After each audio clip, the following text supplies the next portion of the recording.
Bonjour à tous, bienvenue dans cette nouvelle vidéo. Je sais, d'habitude la vidéo top sort à la fin de l'année, là j'ai pris vraiment pas mal de retard. Mais c'est pas grave, il est temps de faire le top film comme chaque année, et cette année de l'année 2024. Et du coup au passage, bonne année. Cette année j'ai battu des records, j'ai vu 301 films en tout, et j'ai vu 81 films qui sont sortis en 2024. Et dans ces 81 films, il y en a une soixantaine que j'ai vu au cinéma.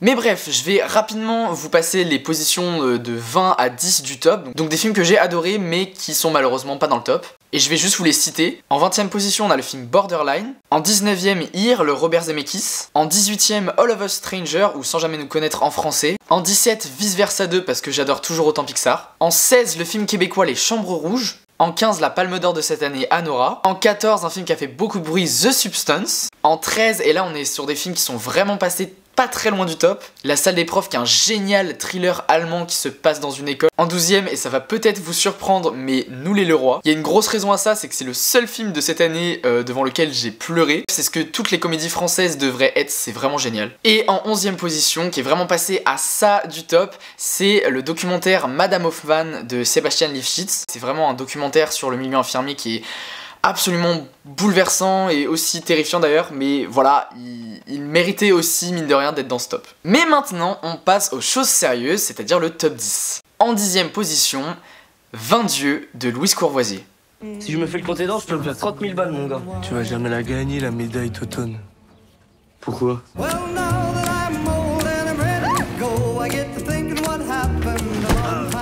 Dieu. Pourquoi tu veux te lancer là-dedans, toi? C'était le métier de mon père, il a claqué, alors... Puis je saurais pas quoi faire d'autre. Pardon, Toton. Bah c'est mal parti si tu penses comme ça. C'est dans ta tête, ça. 20 dieux, c'est un super film sur la campagne, vraiment le milieu de la campagne, comme on en a rarement. Déjà c'est un premier film, et pour un premier film c'est un travail qui est tellement abouti, visuellement c'est magnifique, et aussi thématiquement, enfin c'est plein de thématiques qui touchent du coup à la vie, à la campagne, qu'on n'a pas forcément l'habitude de voir dans énormément de films et traité avec autant de sérieux. Mais c'est un film qui a à la fois énormément d'humour, qui est très drôle, qui est très pop, qui est très peps. C'est vraiment un film d'été limite. Pourquoi il est sorti en hiver? Et en même temps c'est un film qui est teinté d'une pure tristesse et d'une mélancolie de la mort en fait, qui est présente pendant tout le film, et c'est vraiment un truc qui m'a beaucoup touché. Voilà, la réalisatrice a vraiment été pêchée des acteurs complètement amateurs, donc c'est ce qui donne aussi un charme et une authenticité en fait. Elle a vraiment, c'est à la limite du documentaire. C'est un premier film, donc c'est pas parfait, mais je trouve que le geste est d'aller montrer un peu ces outsiders de la campagne qu'on voit pas énormément. Je trouve que le geste est magnifique, et pour un premier film c'est absolument hallucinant. En 9e position, Pauvre créature de Yorgos Lanthimos. A woman plotting her course to freedom. How delightful.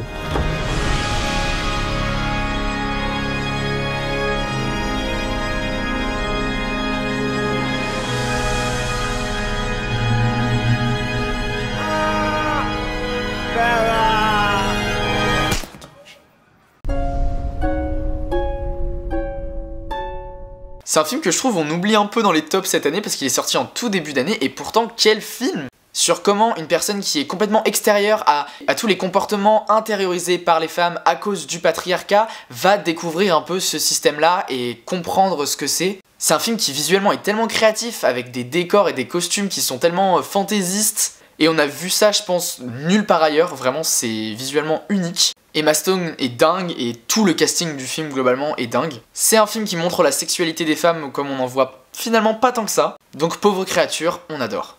En 8e position, Furiosa de George Miller. I'm Furiosa! The darkest of angels.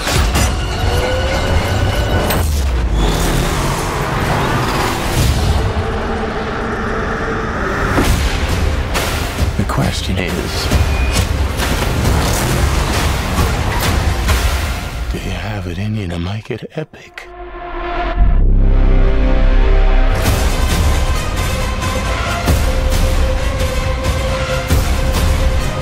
C'est même pas une surprise pour moi parce que j'avais tellement aimé Mad Max Fury Road, c'est un de mes films préférés, donc je savais que j'allais adorer Furiosa et j'ai pas du tout été déçu. J'adore l'interprétation d'Anya Taylor-Joy, je trouve que son personnage il est tellement puissant. Et là Miller il fait un préquel à Mad Max tout en tentant pas d'être dans cette logique de franchise et de rattacher tout à la saga. Il fait vraiment un espèce de conte, un énorme épopée moderne. Avec des visuels, beaucoup ont dit que c'était dégueulasse, je pense que c'est très subjectif, mais moi je trouve ça absolument magnifique. C'est un peu comme Pauvre Créature, le film il a un côté plastique qui est je trouve saisissant. Et puis c'est un film d'action qui est absolument réjouissant, enfin il y a des séquences d'action complètement dingues. Ça atteint jamais le niveau de Mad Max Fury Road, mais clairement pour un vieux monsieur comme George Miller, faire un film comme ça, aussi dingue, aussi créatif à son âge, je trouve ça impressionnant et clairement ce film n'a pas eu le succès qu'il méritait. En 7ème position, 3 km jusqu'à la fin du monde de Emmanuel par vous. Te întreb că afla niște chestii. L-au văzut băieții lui Zemțov cum se pupa cu un alt băiat. Dacă se apucă ăștia să toarne în stânga și în dreapta, nu mai ești cu el pe stradă. Toată viața ai făcut ce ai vrut și am avut încredere în tine. La schimb nu-mi vai avea. Nu-ți dai seama ce o să fii pe aici dacă rămâni.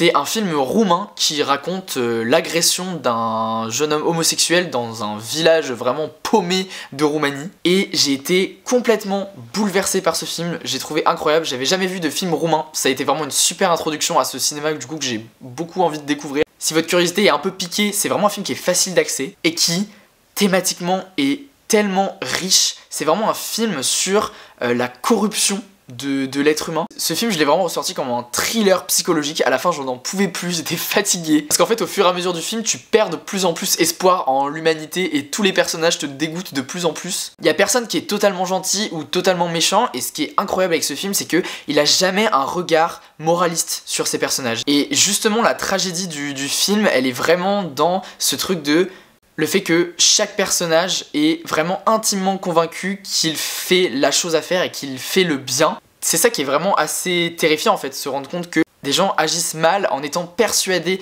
de faire le bien. C'est vraiment la force du film de ne pas porter de jugement moral sur ces personnages mais juste de montrer en fait les mécaniques de tout ça. Et tout ça évidemment dans un espace de campagne où vraiment l'homosexualité n'a même pas sa place. C'est vraiment pas une question pour n'importe qui, ça n'a juste pas sa place.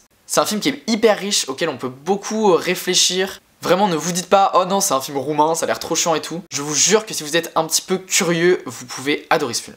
En 6ème position, Les graines du figuier sauvage de Mohammad Rasoulov. اصلا به عنوان پدر نه به عنوان کارشناس که اندازه سن تو این سیستم بوده بهتر از تو نمیدونم چه خبره نه چون توشی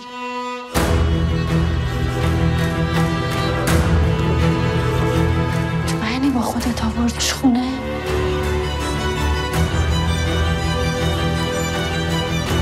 نگرانی خانوادت بفهمن چی کاره ای؟ میدونستید بابا تو قاتله؟ تو خونه خودم احساس ناامنی میکنم.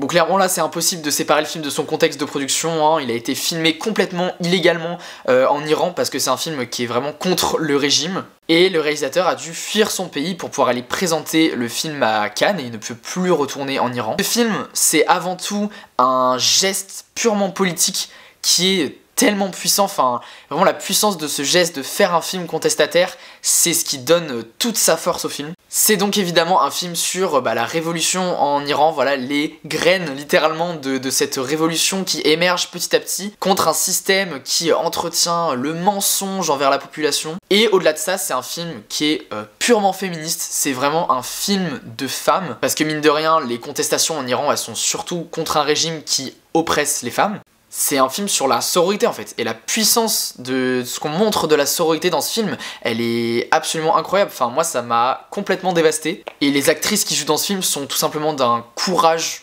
fou, vraiment il faut les saluer. Et ce film c'est aussi un thriller qui dure 2h45 mais qui est vraiment angoissant, on voit pas le temps passer. Ce film il est tellement riche mais c'est surtout un geste de contestation tellement fort qui lui donne une beauté qui est, enfin une puissance même qui est immense. C'est un pur geste de cinéma, vraiment, il faut que vous voyez ce film. En 5ème position, Wicked de John M. Chu. You're gonna be popular.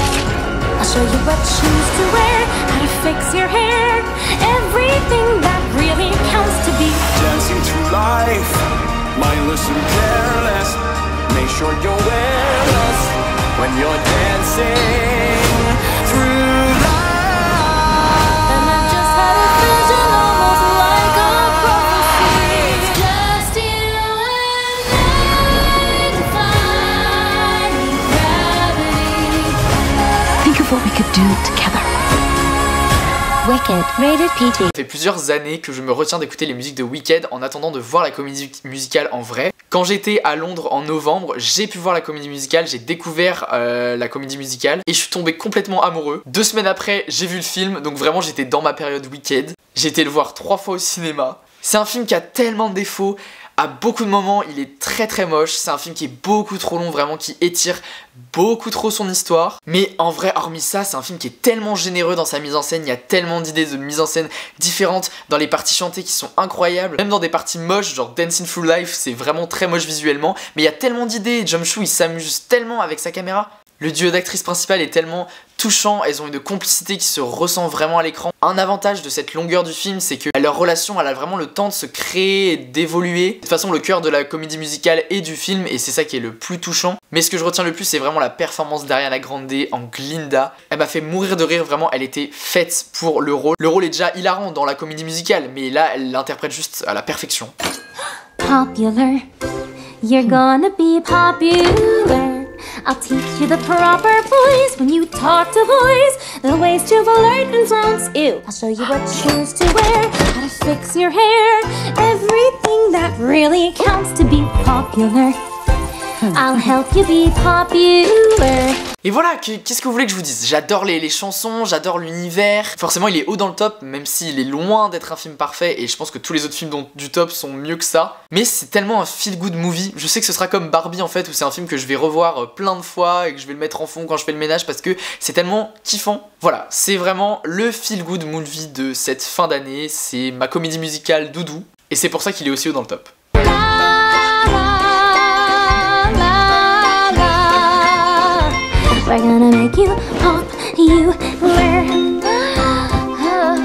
En 4ème position, Challengers de Luca Guadagnino.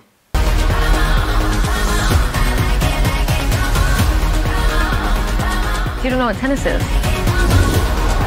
It's a relationship. We went somewhere really beautiful together. I'm taking such good care of my little white boys. I assume you planned this? Not this part.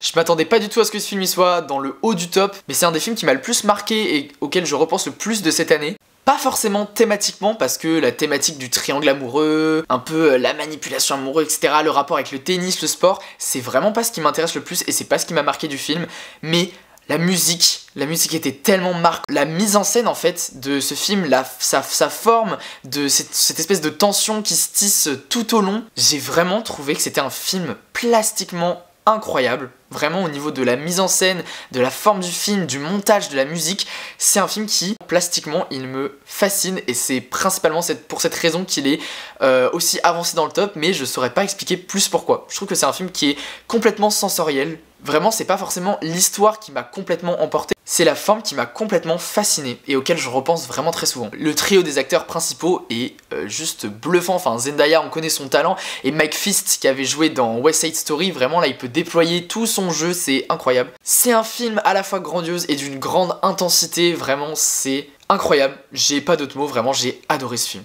En 3ème position, Le Cercle des Neiges de Juan Antonio Bayona.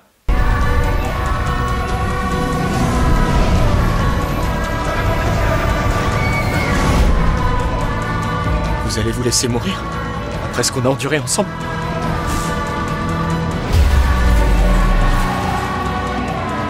T'as les meilleures jambes de l'équipe. Il faut que tu marches pour les autres.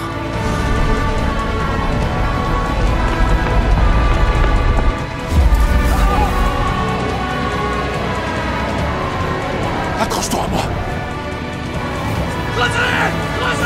Je vais te sortir de là.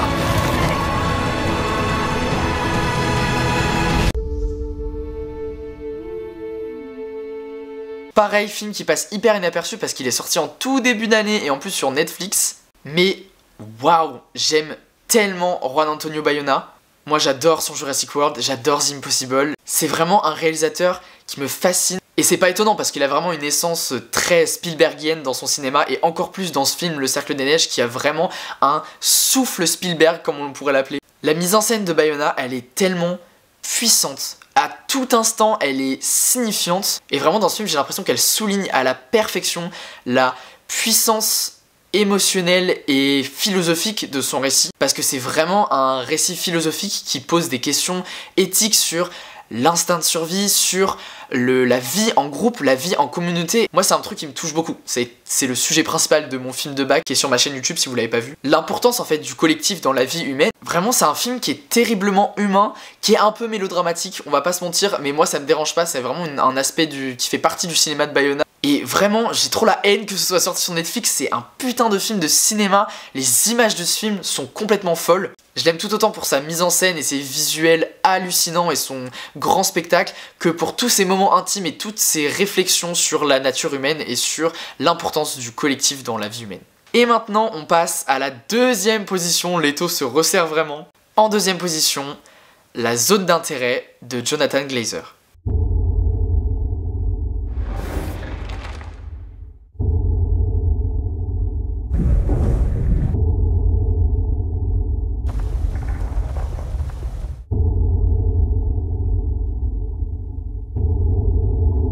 C'est un film qui, je pense, va vraiment marquer l'histoire du cinéma parce qu'il offre une vision complètement unique des événements de la Shoah. Il aurait clairement pu être top 1 de l'année, vraiment il le mérite totalement. Je crois que j'ai rarement vu un film qui ait résonné autant avec notre époque.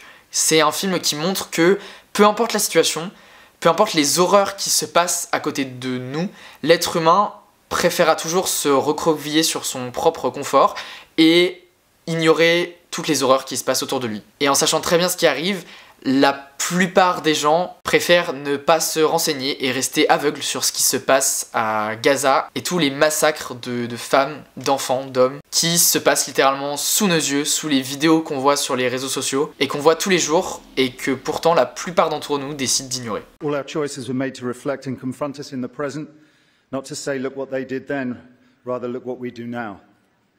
Our film shows where dehumanization leads at its worst. It shaped all of our past and present.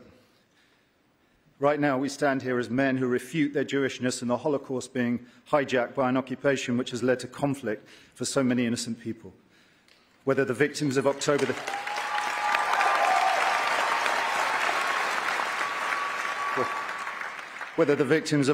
7th in Israel or the ongoing attack on Gaza, all the victims of this dehumanization.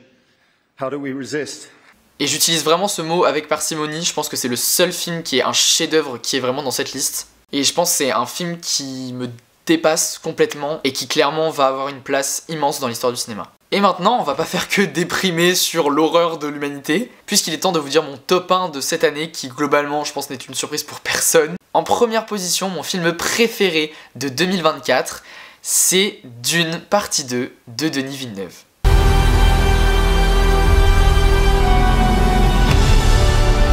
Allegiance is to you. Do you believe me? This is a form of power that our world has not yet seen. The ultimate power.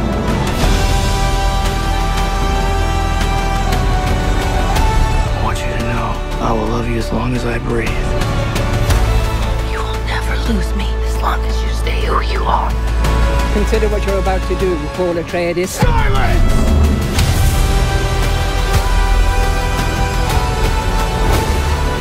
Prophecy is how they enslave us! Johnny!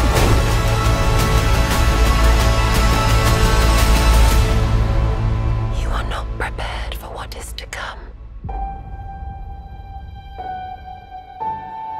C'est le film que j'ai le plus vu au cinéma de ma vie, j'ai été le voir 4 fois. Et évidemment je suis biaisé parce que je suis un énorme fan de Dune, j'adore les livres Dune, et là bah c'est vraiment en fait l'adaptation du livre est tellement fidèle, enfin moi je suis vraiment attaché au livre, je l'ai lu plusieurs fois, c'est vraiment un livre que j'adore. Vraiment ce film c'est la vision qu'on a de cet univers quand on lit le livre, vraiment c'est adapté tellement fidèlement que juste en tant que fan, moi je pouvais être que réjoui en fait de ce film qui m'a apporté tellement de plaisir de voir cet univers que j'aime tant porté à l'écran. Le film il se débarrasse de tous les soucis de la première partie, c'est-à-dire vraiment toute l'introduction qui est un peu chiante. Là on passe vraiment à l'action, au développement des personnages, au développement notamment du personnage de Zendaya, et j'adore ce que Denis Villeneuve en fait dans ce film. C'est un personnage qui est beaucoup plus puissant que dans le roman, qui a une fin complètement différente du roman et que je trouve beaucoup plus cohérente, et vraiment merci d'avoir changé cette fin. Évidemment le centre du film c'est le personnage de Paul et tout son dilemme pour devenir ou non un messie, suivre son destin, etc.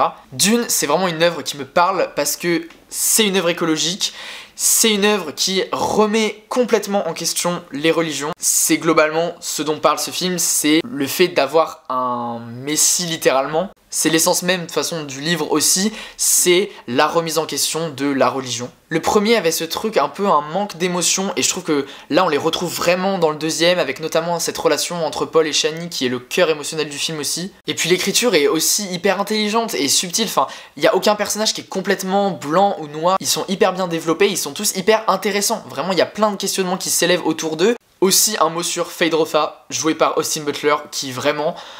Waouh, quelle performance de dingue, à chaque fois il m'a fait halluciner. Et au-delà de tout ça, c'est juste un grand spectacle, enfin, voir ce film sur grand écran, et c'est pas pour rien que j'y étais 4 fois, c'est une expérience incroyable, parce que visuellement c'est juste, c'est spectaculaire, c'est un film qui est magnifique. Bref, voilà, c'est mon top A de l'année, je l'adore, je l'aime. Et voilà, on en a fini avec cette année 2024. Qui était mine de rien une très bonne année cinéma. Et en tout cas on se donne rendez-vous très bientôt pour reparler de Doctor Who, et l'année prochaine pour redécouvrir plein de films. En attendant, portez-vous bien, des gros bisous et à bientôt.